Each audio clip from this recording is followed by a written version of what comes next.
आप में से अधिकतर लोग आत्मा शब्द से परिचित हैं। आप ये भी जानते हैं कि हर इंसान, कीड़े मकोड़े या हर एक प्राणी के अंदर एक आत्मा रहती है जिसे हम जीवात्मा कहते हैं।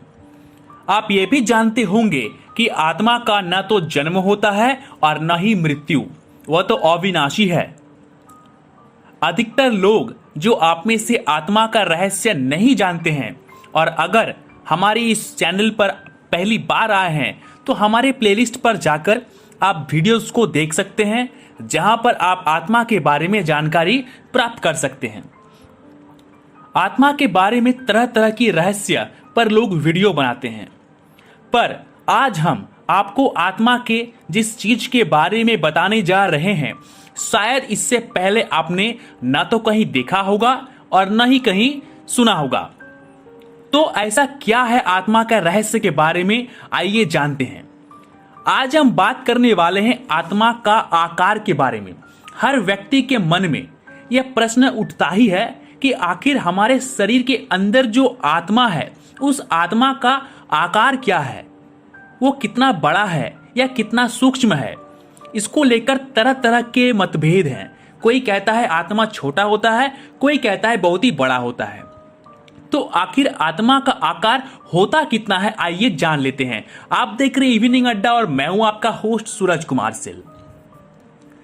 वेद, वेदांग, गीता, पुराण आदि ग्रंथों में आत्मा को सूक्ष्म जैसे शब्दों से संबोधित किया गया है, लेकिन इन शब्दों से केवल इतना ज्ञात होता है कि आत्मा का आकार परमाणुओं से भी छोटा है और नेत्रों से देखा नहीं जा सकता।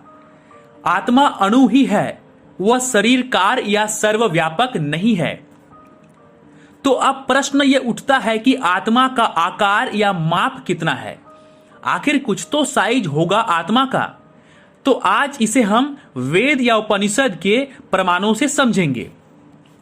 आत्मा का आकार कितना है यह सबसे स्पष्ट रूप से कृष्ण यजुर्वेद के श्वेताश्वर उपनिषद में कहा गया है।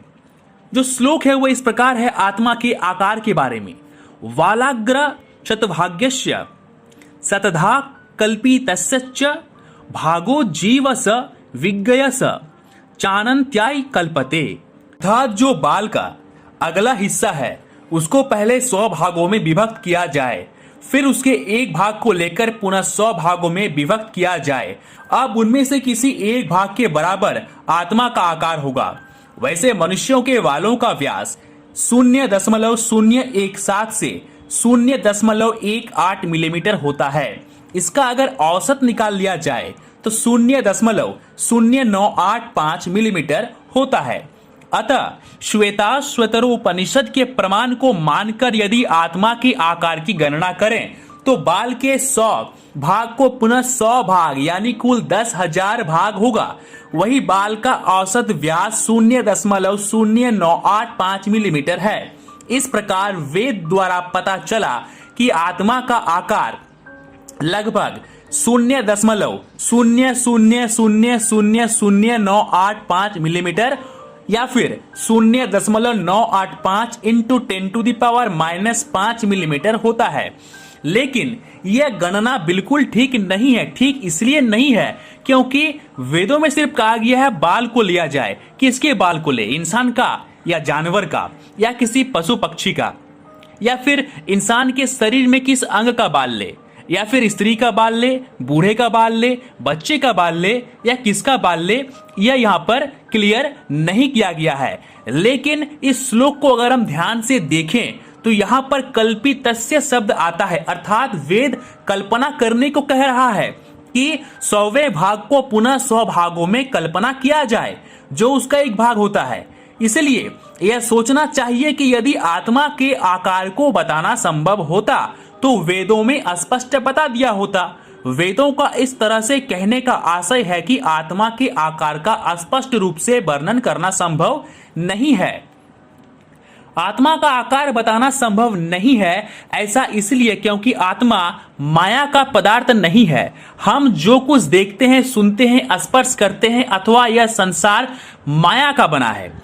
हम केवल माया के बनाए गए चीजों का आकलन कर सकते हैं। आत्मा तो दिव्य है, जैसा कि हम जानते हैं कि तीन तत्व है, अर्थात जो विनाशशील है, इनको भोगने वाला जीवात्मा अर्थात आत्मा अमृत स्वरूप अविनाशी है। इन विनाशशील अविनाशी जड़ तत्व और चेतन आत्मा दोनों को एक ईश्वर अपने शासन में रखता है। इस प्रमाण से यह स्पष्ट होता है कि माया और आत्मा दो अलग तत्व है। जहां माया भोग्य विनाशशील और जड़ तत्व है, वही आत्मा भोक्ता अविनाशी और चेतन तत्व है। तो भोक्ता और भोग्य तत्व एक कैसे हो सकते हैं? ये दोनों तत्व एक दूसरे से विपरीत है, इसलिए आत्मा का वास्तविक आकार बताना संभव नहीं है। फिर भी जो बहुत ज्ञानी, प्रखर पंडित और बड़े साधु संत होते हैं, वे बताते हैं कि